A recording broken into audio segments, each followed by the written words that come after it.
Okay, this is the Xbox Series X. Now, a lot of people don't actually work on these because of the time to actually take them apart. Online, if you go look, it usually says multiple hours to just disassemble it. But I've gotten good enough to...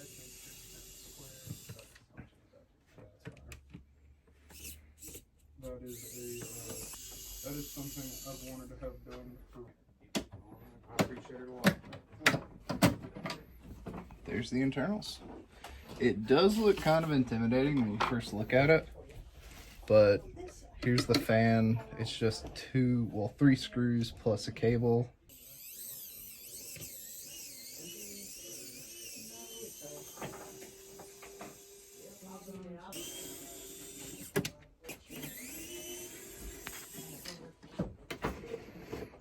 That's a lot of it. It's just the fan. One thing people have a problem with is actually taking off this bottom, but you can't really see it from the outside, but right there where the tool is, there's a little clip that you have to kind of pull up on. Just twist right off. And there is 1, 2, 3, 4, 5 screws on the bottom you have to remove. I feel like it's the battery that I overcharged it.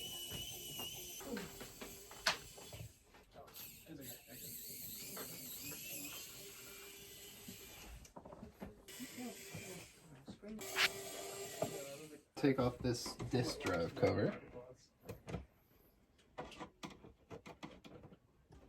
And this just comes out. You gotta take out these cables. Now, they both use a different way to get out. This big one, you take your tool and just kind of pull up on this little bit here to release the cable. Then the smaller cable, you have to put pressure on the top and it releases. This is probably my favorite part, is just seeing the actual internals. And it just kind of slides out. Case to the side. Disconnect the disk drive.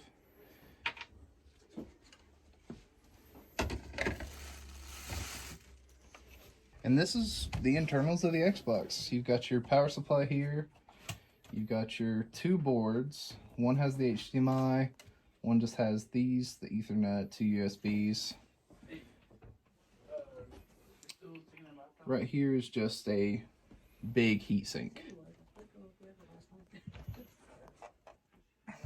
There's one of your Wi-Fi boards.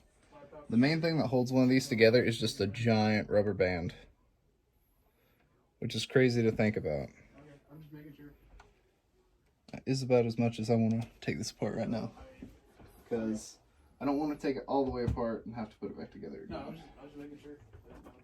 That's just the Series X. If you ever need a console repair, especially on Series X's, we know not many people actually do these repairs. You know where to go. Tech Broooos.